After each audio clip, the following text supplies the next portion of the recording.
Nós vamos falar sobre o Roberto, nome fictício, caso real, que nos buscou certa vez com um quadro de uma profunda irritação, um mau humor constante e episódios de depressão, em que ele entrava num processo de uma tristeza muito profunda e, mergulhando nessa tristeza,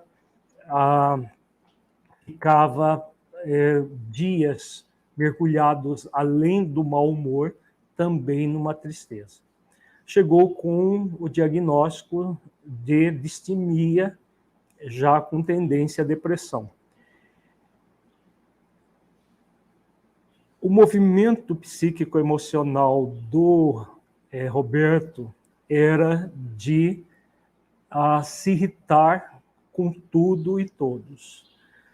Roberto, casado, com 3 filhos, um filho de 3 anos, um outro de 6 e outro de 9. E todos sabem como é criança. Os filhos de Roberto não podiam ser crianças. Todas as vezes que os filhos faziam traquinagens normais de criança, ele ficava irritadíssimo, brigava com os filhos, às vezes dava tapas nos filhos, e a esposa, no meio daquilo tudo, estava sempre tentando apaziguar a situação, mas não conseguindo. Muitas vezes o Roberto se voltava contra a esposa por causa de determinadas situações domésticas. No ambiente familiar do Roberto era insuportável. Todos os dias ele acordando de mau humor, irritando-se por qualquer questão doméstica, ruídos dos filhos, as algazarras das crianças, ou as brigas dos filhos, tudo irritava Roberto. Ele saía de casa já irritado, o trânsito era outro ambiente que Roberto se irritava muito intensamente, porque no mínimo engarrafamento ele se irritava, se alguém o fechasse, ele xingava de todos os nomes possíveis e se irritava, chegava a bufar de raiva por tomar uma fechada. Então, o trânsito era também para o Roberto um grande instrumento de estresse. Ao chegar no trabalho, o Roberto tinha um negócio próprio, então ele, no trabalho, era um pouco mais comedido do que em casa, porque em casa ele se deixava levar pelas emoções, não importava o dano que ele causava no comércio dele, no negócio dele, ele refreava um pouco, porque senão ele perderia os funcionários. Vários funcionários maltratados por ele simplesmente pedia demissão, mesmo precisando do emprego, porque não aguentavam as investidas, a irritação, o mau humor do Roberto.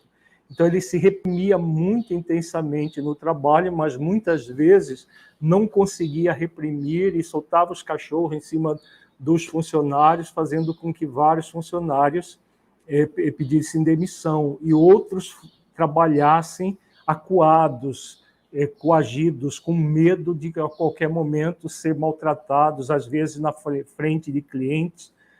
Então, essa era a rotina de Roberto.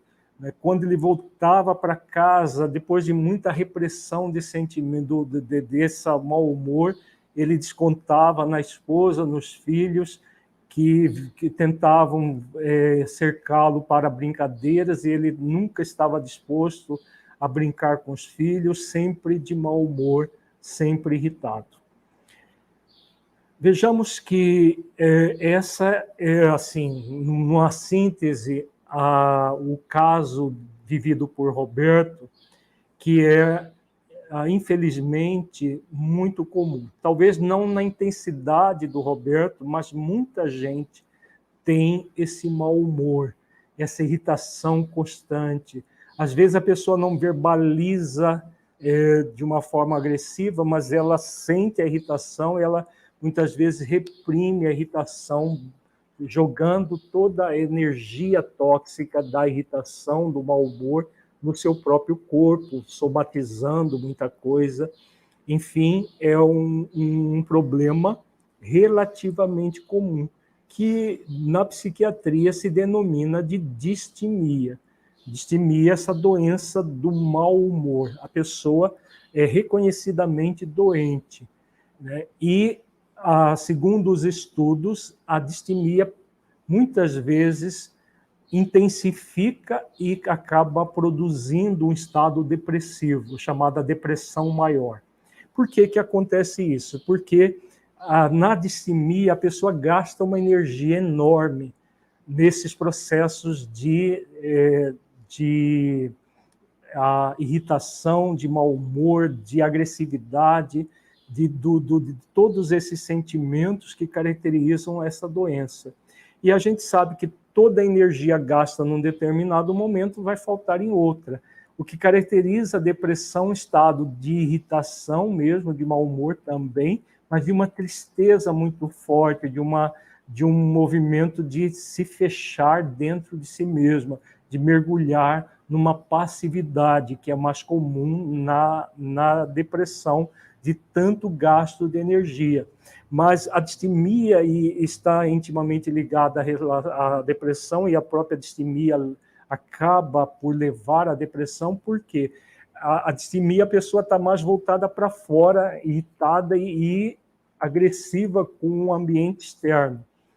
Na depressão, isso aqui não cessa, só que a pessoa se volta contra ela mesma, ela se fecha dentro dela mesma e acrescenta à irritação um mau humor, uma tristeza que não passa, uma tristeza intensa. No caso do Roberto, ele trazia essa tendência desde a infância, o que é muito importante, no caso da psicoterapia, que nós temos aqui no Plenitude, a presença da infância consciente, que é fazer a terapia com essa visão consciencial desde a infância. Por quê? Esses processos como a distimia, a depressão, são doenças, dentro da visão da psicologia consciencial, doenças do espírito. Não são como a psiquiatria com vertente materialista coloca, não são doenças que o cérebro, em algum momento, começou a ter distúrbios bioquímicos que geraram a doença.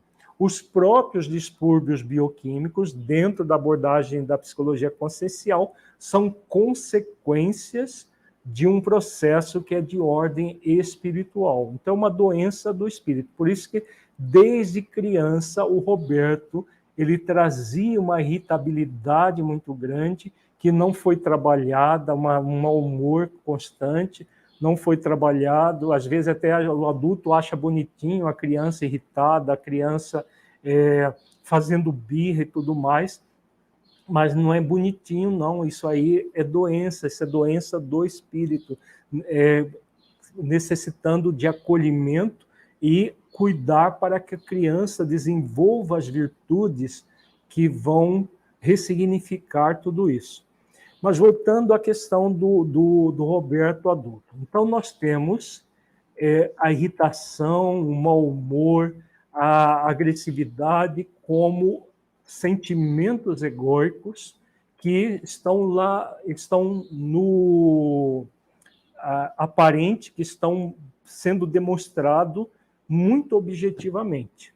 Mas as causas profundas desses sentimentos egóicos não são esses sentimentos os principais.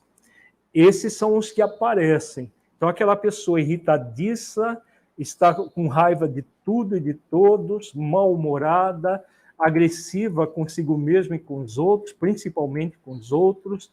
Então, no nível do comportamento, é aquela pessoa extremamente agressiva, irritada, tem raiva de tudo e de todos, mas esse é o final do processo. Dentro da abordagem da psicologia consciencial, nós vamos nas causas profundas do problema. A causa profunda da irritação, da raiva, da agressividade é única. Vem de orgulho ferido. Mas como assim orgulho ferido? Do orgulho ferido. Por quê? O que acontece numa situação como essa? Vamos refletir dentro de uma visão consciencial, psicológica consciencial, que nós vamos nas matrizes do problema. Vejamos que Roberto, ele se acha uma pessoa muito especial. Então, ele quer um ambiente em torno dele do jeito como ele acha que tem que ser. Ele usa, inclusive, esse termo o tempo todo. As coisas têm que ser assim. Meus filhos têm que ser obedientes, eles têm que ficar quietos na hora que eu mando. E como os filhos não ficam quietos na hora que eu mando, que ele manda, o que acontece? Se irrita, fica mal-humorado, se torna agressivo. Os funcionários deles, eles têm que obedecer do jeito que ele falou. Eles têm que fazer tudo do jeito como ele gosta que seja feito. E qualquer coisa que o funcionário faça do jeito do próprio funcionário, mesmo que não tenha nenhum problema ali, ele se revolta com aquilo. Então, nós temos dois sentimentos, na verdade. Acabei de falar o segundo. O orgulho e a rebeldia, a revolta. A revolta porque as coisas não são do jeito como a pessoa gostaria que fosse. Então, a pessoa tem um ideal. Então, os filhos ideais são os filhos, para o Roberto, seria uma criança quietinha, comportadinha, todainha, toda fechadinha. Uma criança assim é uma criança doente, não é uma criança saudável. Uma criança saudável, ela pula, ela sai, se tem um sofá, ela pula do sofá, pula no tapete, e daqui a pouco um cutuca outro e está brigando. Isso é uma criança normal, faz parte do próprio desenvolvimento infantil. Para o Roberto, não. Para o Roberto, os filhos deles tinham que se comportar como crianças robôs. Fica quieto, na hora que ele falasse, fiquem quietos, era para ficar todos quietinhos, todos sem olhar para o outro, sem fazer nada. Como não acontece isso, irritação, agressividade, raiva, todos esses sentimentos que já foram descritos. A esposa ideal do Roberto é aquela esposa serviçal que está o tempo todo o servindo, fazendo as coisas que ele quer, as coisas que ele gosta, do jeito como ele quer, e com tudo da forma como ele idealiza a esposa. Como não existe essa esposa ideal, a esposa real tem as limitações dela, tem as qualidades dela, mas tem as limitações. E aí, quando qualquer limitação da esposa fica evidente, o que acontece com o Roberto? Ele bate de frente, ele fica irritado, agressivo com a esposa, porque ela não é a pessoa que ele gostaria. E por que nós idealizamos pessoas? No caso dos funcionários, o funcionário ideal é aquele que faz tudo o que ele manda, ponto a ponto, sem exceção. Então, o que acontece? A pessoa se acha tão importante, tão bambambam, tão maravilhosa. Isso é um processo tão profundo que é subconsciente. A pessoa nem se dá conta disso. Mas é como se ela fosse assim, olha, eu sou o rei dessa casa, eu sou o rei dessa empresa, eu sou, né, tem muito a ver com os regimes absolutistas do passado, que os reis até, quando era criança, tinha uma criança para apanhar no lugar do rei. O rei fazia traquinagem, tinha a criança que tomava as sovas no lugar do rei. Né? O infante era chamado de infante adulado, o tempo todo as pessoas servindo. E depois que se tornam reis, eles têm isso aí ao máximo, a máxima potência. Então, antigamente, tinha os reis absolutistas, que reinavam absolutamente, tudo que eles falavam, tudo que eles faziam era a ordem e ninguém podia contrariar a ordem do rei. Até que ele fosse deposto, morto ou alguma coisa assim, mas ninguém poderia contrariar. No nível psíquico-emocional, a pessoa que traz esse mau humor constante, que se irrita com tudo, é como se ele fosse um rei absolutista, um infante adulado. Então, as pessoas, se todos à sua volta o adularem, ou seja, fazerem tudo aquilo que ele gosta, que ele se sente bem, que vá ao encontro daquilo que ele acha que é certo, se esse mundo existisse, ele estaria ótimo, estaria tudo maravilhoso. No alto do seu orgulho, a pessoa estaria reinando no ambiente familiar, reinando no caso do Roberto, no seu negócio, né? Se a pessoa é um funcionário público, reinando na repartição, enfim, em qualquer situação que ela esteja. Agora, isso é real? Não. Isso parte de um mundo idealizado, um mundo cor-de-rosa, que a pessoa que desenvolve a doença da distimia gostaria de viver. Esse mundo cor-de-rosa maravilhoso, todo, né, que ele viveria num mar de rosas, no chamado mar de rosas, ou seja, numa situação que não tivesse nenhuma contrariedade, não existe. Como o mundo é do jeito como ele é, com as imperfeições, as pessoas têm imperfeições, o mundo tem imperfeições, tudo há imperfeições no mundo que nós vivemos e essas imperfeições aparecem na vida de todos nós. O que acontece? A pessoa entra numa revolta devido a esse orgulho. O orgulho manifesto se torna um orgulho ferido, né? A pessoa se vê ferida. Então, por exemplo, alguém que fecha no trânsito, às vezes a pessoa fechou sem querer, nem percebeu, não viu mesmo, tem um ponto cego. Então, é como se a pessoa lá no fundo dissesse: como ousa entrar no meu espaço, no meu aqui, esse espaço é meu. Então, no trabalho, por exemplo, do Roberto, como a pessoa ousa contrariá-lo? Eu que pago o seu salário, como que você ousa fazer alguma coisa que eu não quero, que eu não gosto? Eu sou o rei aqui dessa empresa. Isso nada é verbalizado, mas na prática é isso que está acontecendo. Então, todas as vezes que surgir uma situação que contraria o reizinho interior da pessoa, o que acontece?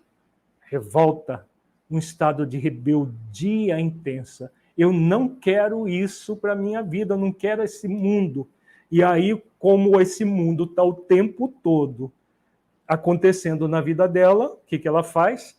Mau humor, rejeição, revolta contra os outros, agressividade contra os outros, como se o problema estivesse nos outros. Como dizia o filósofo Jean-Paul Sartre, o inferno são os outros. Então, a pessoa que vive na distimia, que vive nesse mau humor, o outro é o inferno.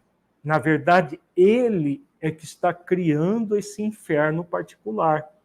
A pessoa que nutre esses dois sentimentos, orgulho e rebeldia, acaba produzindo um desejo de onipotência, que é outro sentimento, filho do orgulho e da rebeldia, que é o desejo de mudar o mundo do seu jeito. Onipotência é poder total, poder totalitário. Só Deus é onipotente, Deus não é totalitário, Deus é realmente a força onipotente do universo. Qualquer ser humano que deseja a onipotência se torna totalitário, então ele entra numa prepotência.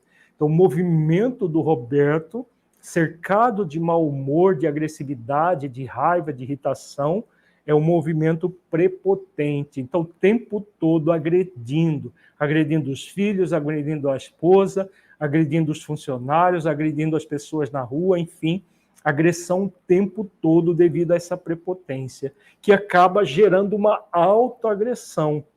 Todas as vezes que nós mobilizamos a nossa energia mental dessa forma extremamente tóxica, nós nos intoxicamos. Esses episódios de depressão que o Roberto traz vêm dessa intoxicação.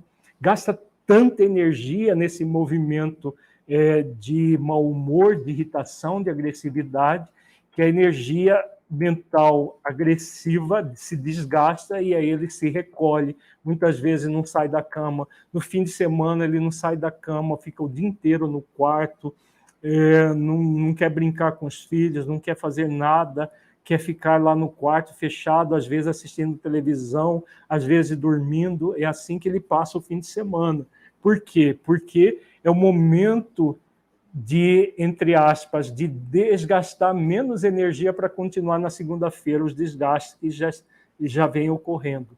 Numa situação como essa, se não for trabalhada as causas profundas do problema, a tendência do Roberto é entrar numa depressão profunda e aí ele não sai mais do quarto nem para ir para o seu negócio, coloca em risco a empresa. Tem muita gente que vai à falência numa situação como essa. Outro problema que surge é a chamada ilusão de controle. O desejo de onipotência, juntamente com a prepotência, produz muita impotência, que a pessoa percebe que não tem poder de mudar o mundo. E aí o que acontece? Ela deseja controlar o mundo, não consegue, então alterna ilusão, desilusão, ilusão, desilusão. Ela se ilude que vai ter os funcionários fazendo tudo que ele gostaria, como o caso do Roberto, ilude-se de que os filhos vão agir dessa ou daquela maneira, a esposa vai agir dessa ou daquela maneira. Isso não passa de um desejo de onipotência, orgulhoso e rebelde. Isso não ocorre na prática, e aí o que acontece? Ele entra num processo de desilusão. Eu não posso nada, eu não consigo nada, nada funciona para mim, tudo está ruim para mim. Claro, por quê? Porque a pessoa está num movimento extremamente negativo de vida. A energia mental se torna profundamente tóxica nisso. A energia mental é formada dos nossos pensamentos, sentimentos e da vontade. A vontade, nesse caso, ela se torna extremamente inibida. O que é ressaltada são os pensamentos e sentimentos negativos. Os pensamentos de que as pessoas têm que ser assim, um assado, e os sentimentos de orgulho, de rebeldia, desejo de onipotência, ilusão de controle, a prepotência, a impotência, a irritação, a raiva, a agressividade, enfim, toda essa gama de sentimentos egóicos que torna a vida da pessoa extremamente infeliz. Esse é o problema. Qual é a solução? Dentro da visão da psicologia consciencial, a solução vai ser sempre o exercício de virtudes profundas do ser, que vão fazer com que a pessoa se conecte com a essência divina que todos nós somos. Nós somos uma essência divina e temos um ego. O ego, no caso do Roberto, está profundamente doente, porque a personalidade do Roberto, que é esse momento que ele usa esse nome, que ele tem filhos, esposa, ele é um dono de uma empresa, isso tudo é da personalidade. O que está acontecendo com o Roberto? Roberto está identificado com a face evidente do seu ego, o tempo todo dando vazão a sentimentos egóicos. Na empresa, como eu disse, o que acontece? Muitas vezes ele reprime os sentimentos egóicos evidentes e cria os sentimentos egóicos mascarados, para não se indispor com os funcionários, ficar sem ninguém na empresa, e também, no caso do Roberto, para não se indispor com os clientes, porque várias vezes ele teve vontade de esmurrar cliente. E, claro, se você esmurra cliente, você perde o cliente e perde uma carrada de gente junto e pode ter risco de processos e tudo mais. Mas, muitas vezes, o desejo do Roberto era de esmurrar determinados clientes que exigiam isso ou aquilo, e ele, lá dentro, no reizinho interior, ele dizia, como ousa exigir isso de mim, né? Como se eu já estou fazendo quase um favor para você de prestar esse serviço assim, assado. E aí o que acontecia? Um processo de repressão de sentimentos intenso, e criava-se o Roberto bonzinho, que tratava bem o cliente, mas tudo falso, pseudo-virtudes. Então, quando a personalidade está focada naquilo que a gente chama de face evidente do ego e face mascarada do ego, o que acontece? Um processo doentio. Para que haja o equilíbrio, a saúde, nós somos convidados a conectar a personalidade com o ser essencial. O ser essencial, dentro da visão da psicologia consciencial, é a essência divina que somos, onde nós trazemos um código moral de leis e sementes de virtudes que somos convidados a exercitar. Virtudes, no caso do Roberto, virtudes fundamentais a ele exercitar: humildade, mansidão, poder de realização para se libertar do desejo de onipotência, da prepotência, né? Humildade para se libertar do orgulho, tanto o orgulho manifesto quanto o orgulho disfarçado, o orgulho ferido. A mansidão para se libertar da rebeldia, o poder de realização para se libertar do desejo de onipotência, da prepotência e da impotência, o autodomínio para se libertar da ilusão de controle, calma, serenidade, paz, tolerância, paciência para se libertar da irritação, do mau humor, da agressividade e outros sentimentos que ficam ali bem evidentes na ponta do processo.